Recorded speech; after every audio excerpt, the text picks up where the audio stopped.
운동을 열심히 해도 근육이 빠지는 이유 궁금하지 않으세요? 더 충격적인 건 근감소증이 있을 때 골다공증과 치매의 위험이 높아진다는 겁니다. 그런데 말이죠. 근육을 잘 지키려면 반드시 이것을 챙기셔야 합니다.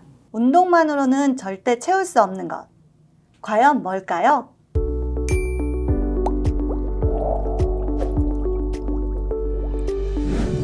유리민들 안녕하세요. 캐나다 토론토에서 건강한 이야기 전해드리는 영양학 박사 클라라입니다. 뉴리TV PD 스텔라입니다. 아직도 구독과 좋아요를 안 눌렀다고요? 구독과 좋아요는 사랑입니다.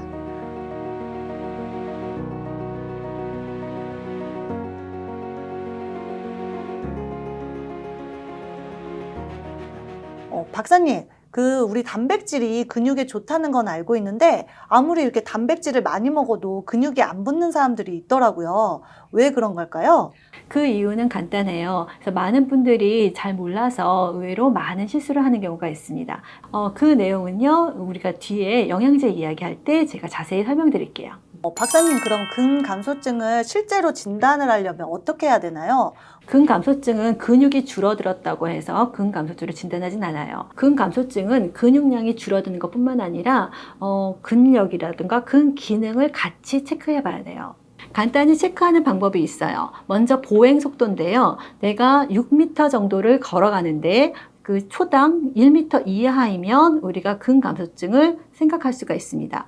두 번째는 악력인데요. 남자 같은 경우는 손에 힘을 측정했을 때 28kg 이하, 여자는 12kg 이하일 때는 근감소증을 생각할 수가 있겠고요. 그리고 종아리 둘레나 그다음에 자가 진단 설문조사, 그리고 의자에서 일어날 때 5번 정도 일어나는데 12초 이상이 걸린다. 그랬을 때도 근감소증으로 생각할 수가 있습니다. 자세한 근감소증은요, 병원에서 체크하시는 게 도움이 되죠.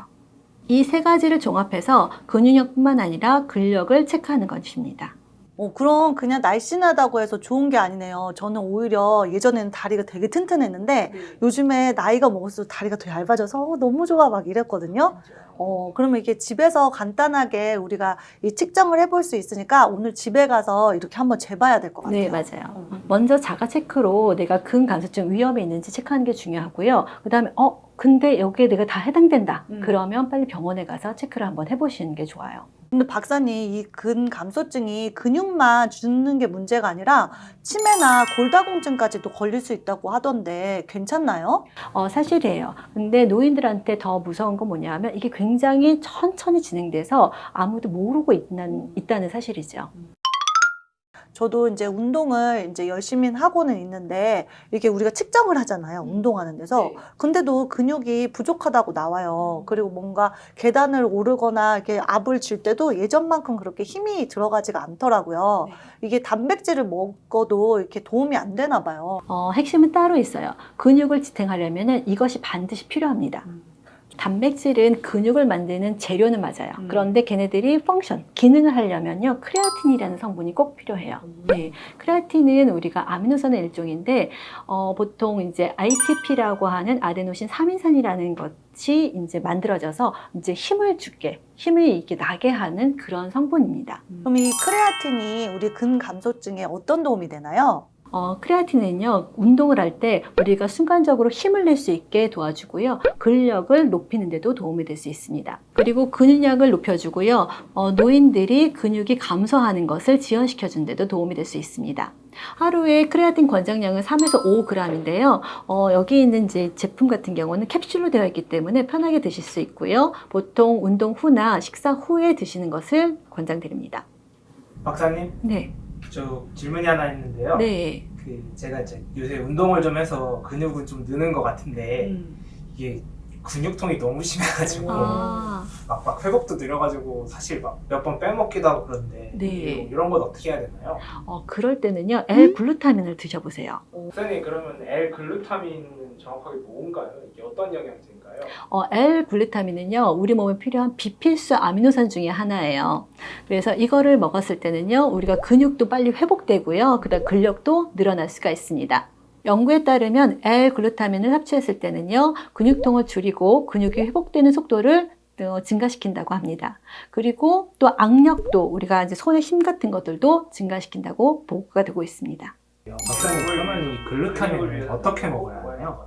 글루타민은요, 보통 이제 파우더로 되어 있기 때문에 물이나 또는 음료수, 스무디 같은 데다가 같이 섞어서 드시는 게 좋으세요.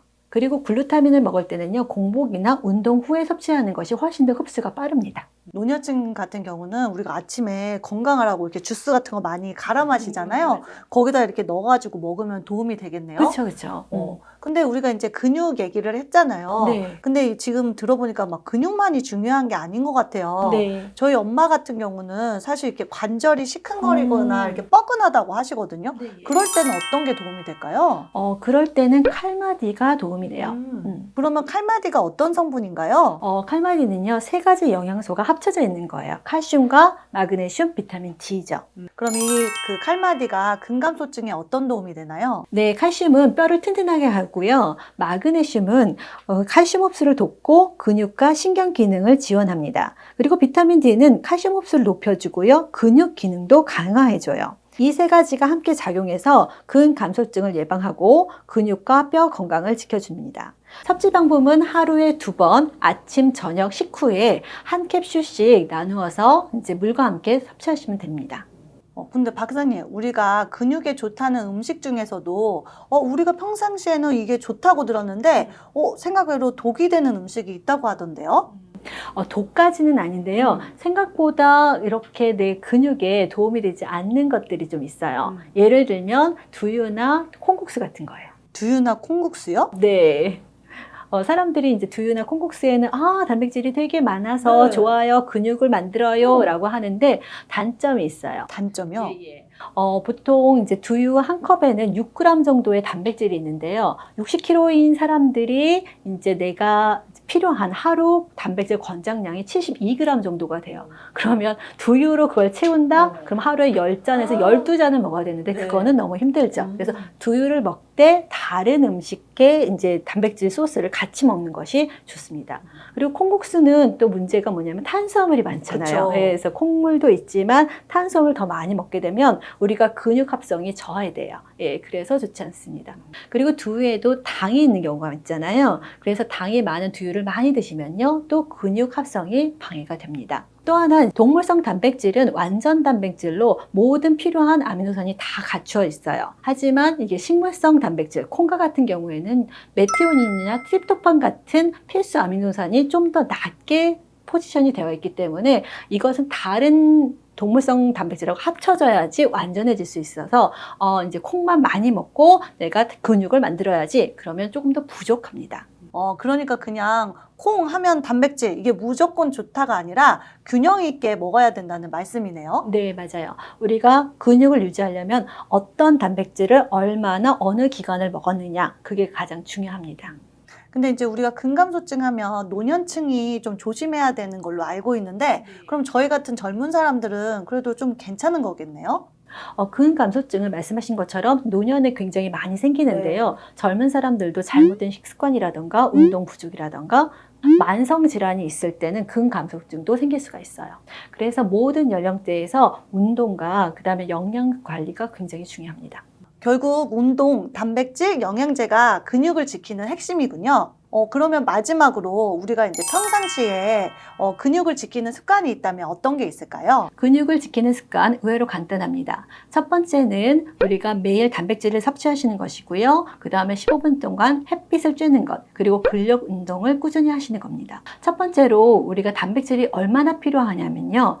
성인 일반인일 경우에 0.8g 정도, 체중 1kg당 그 정도의 단백질이 필요하고요. 운동을 많이 하신 분들은 체중 1kg당 1.2g의 단백질이 필요합니다. 그리고 식사로 부족한 단백질은 간식으로 보충을 하세요. 그리고 근력 운동, 이게 꼭 무거운 것만 드는 게 아니고요.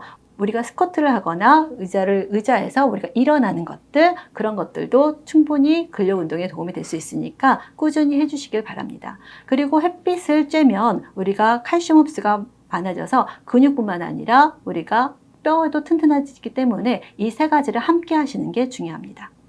근감소증은 우리가 단순히 근육만 줄어드는 게 문제가 아닙니다. 박사님이 알려주신 이 3가지를 우리 꾸준히 지켜서 근감소증을 이겨내봐요.